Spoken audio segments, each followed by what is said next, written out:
Menteri jawab sebelum 7.30 nanti. Oke. Sekarang ini saya nak panggil yang Muhammad Kota Kinabalu. Tapi saya ingatkan yang Muhammad Kota Kinabalu, batu dan sumpah tak masuk ni yang mana. Datuk Pengerusi, terima kasih.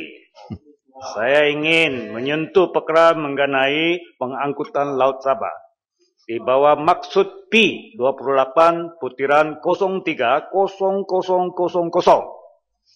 Sudah tentu kita mengambil maklum bahawa Tesa Kabupaten Polisi telah dikutuk oleh seluruh masyarakat pertanggangan Sabah termasuk wakil dari Barisan Nasional Sabah.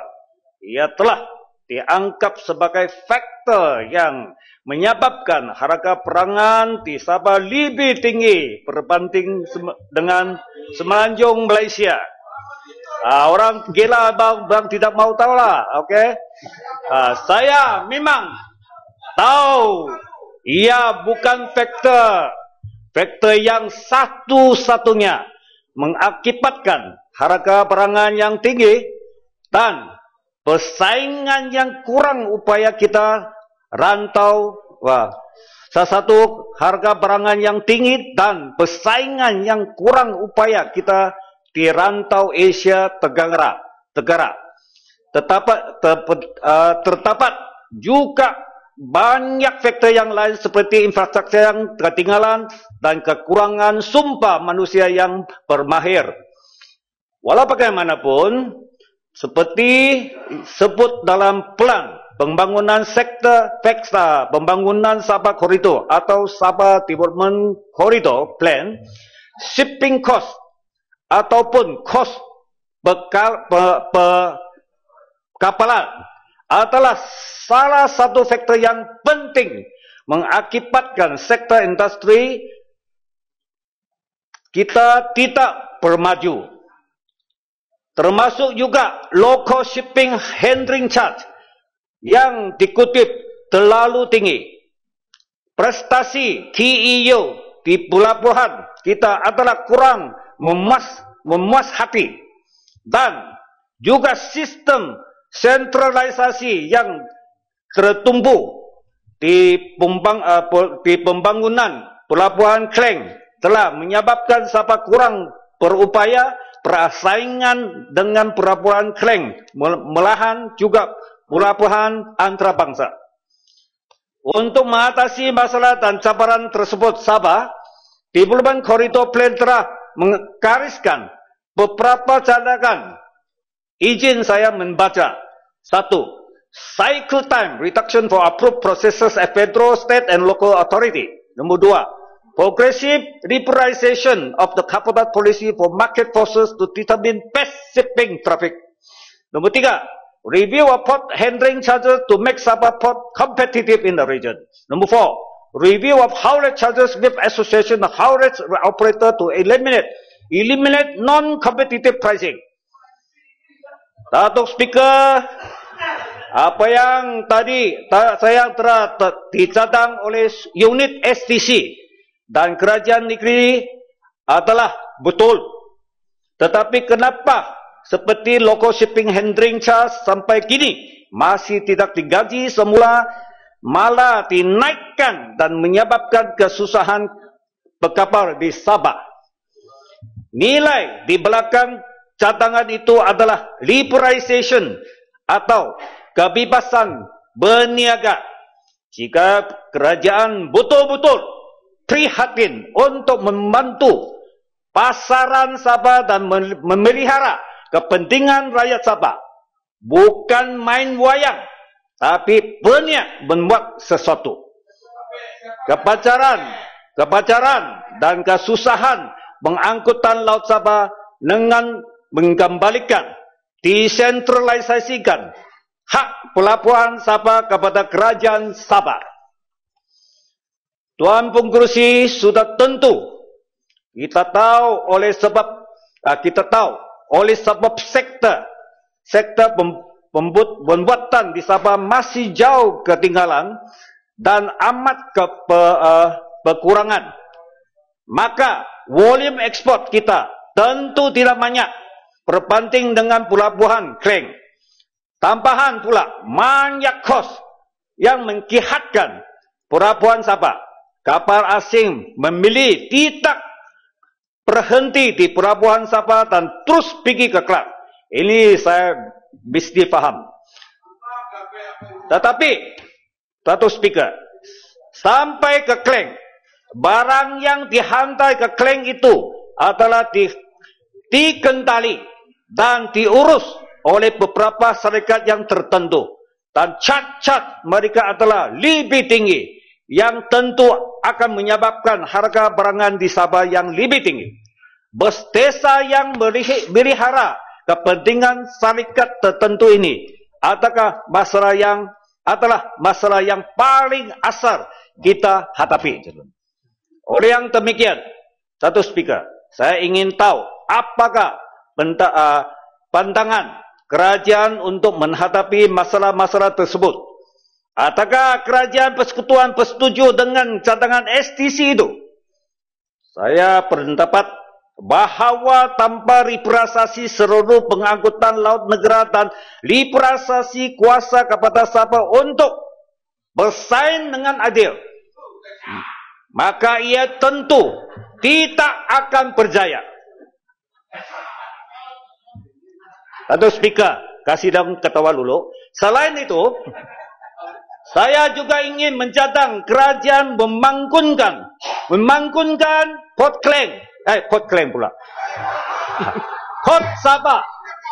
Port Sabah, bukan Port Klang. Itu terlampau membangun sudah. Port Sabah, khususnya Port Sepangga, menjadikan satu hak perkapalan antarabangsa yang bebas dan juga diberi tahap dan peluang yang sama rata seperti dinikmati oleh pelabuhan Klang. Untuk mencapai matlamat tersebut, saya menyuruh kerajaan melaksanakan projek mendalamkan laut pelabuhan di Sabah, termasuk Sepangga, Sandakan dan Tawau, kalau boleh Pilulan juga. Beluran tidak pot yang mat. Okey, terima kasih. Ada cadang juga. Saya diberitahu bahawa ada projek tersebut telah dilancarkan, tetapi ia tidak konsisten.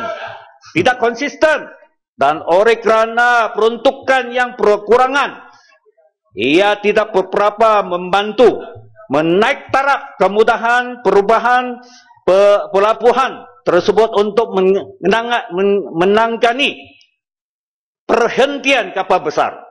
Saya minta kerajaan menjelaskan rancangan kerajaan terhadap projek ini, dan adakah kerajaan bersedia menaik taraf pelabuhan Sabah. Saya yakin bahawa YB Menteri yang baru saja melawat ke Sabah telah sedia maklum isu ini. Cadangan ini telah pun juga disokong oleh pembantu menteri Jabatan Ketua Menteri Sabah. Saya ingin mengingatkan, menteri bukan saja berjalan-jalan dan buat wayang di Sabah, tetapi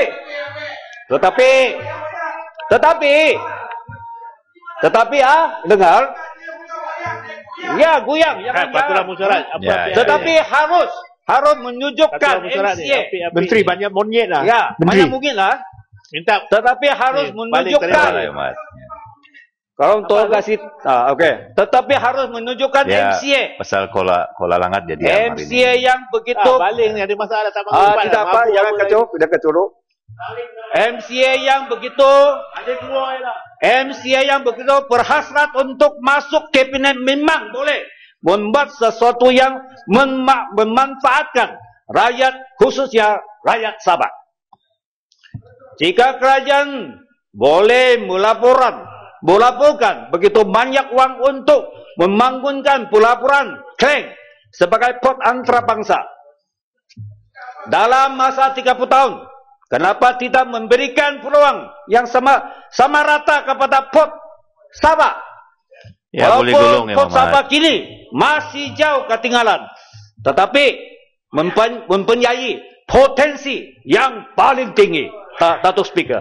Ya, Mat, Mas habis yang Mat Okey, habiskan. saya yakin, belum lagi itu. Habis Saya sudah. yakin jika kerajaan berhasrat membangunkan Port Sabah dan peruntukan yang besar untuk pembangunan ini dalam jangka masa yang panjang, ia tentu akan secara keseluruhan membantu industri dan pembangunan Sabah.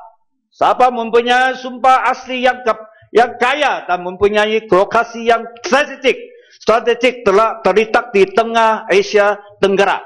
Kita lebih dekat kepada negara berbanting bentangan seperti China, Hong Kong, Jepang, Korea, Filipina, sebagainya.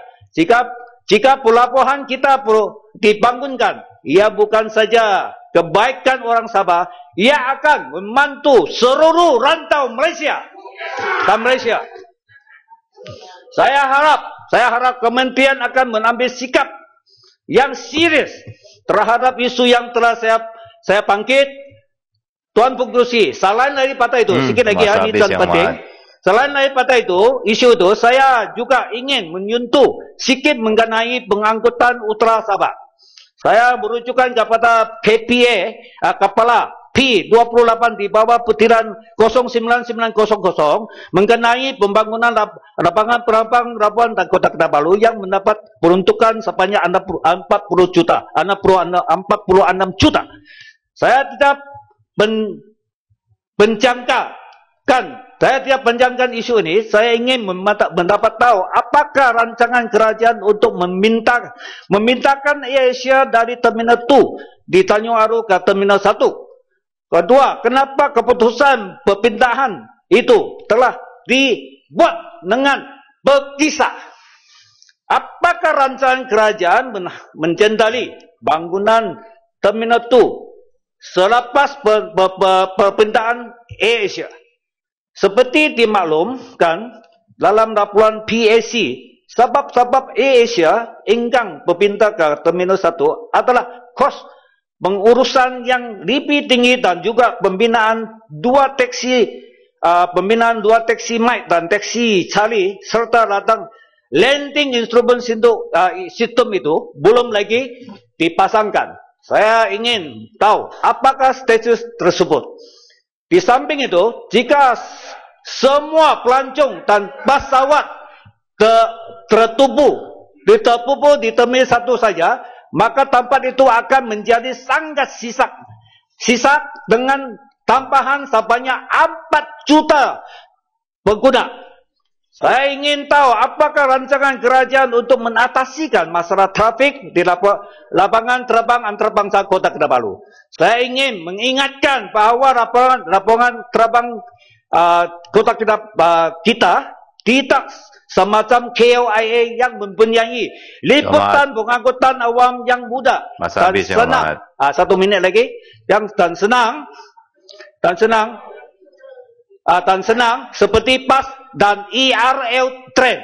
Tetapi penghematan PAS di KKIA hanya dibekal 1 jam 1 PAS. Ini tentu tidak efisien dan menyebabkan kebanyakan pengguna terpaksa menggunakan kereta. Kalau tidak pengangkutan awam, tidak ada pengangkutan awam yang mudah dan efisien, maka sudah tentu jalan di depan KKIA yang kini telah pun sangat sibuk tentu akan menjadi lebih sibuk dan sisa hewok. Apakah rancangan kerajaan terhadap masalah ini yang akan tertimbul? Dan adakah kerajaan bersedia membina pengangkutan awam untuk menggabungkan lapangan terbang dengan bandaraya Kota Kinabalu? Saya harap masalah yang telah saya membangkitkan tadi dijawab dan diberi penjelasan. Datuk Pengerusi, saya betul-betul sayangi. Sekian, terima kasih.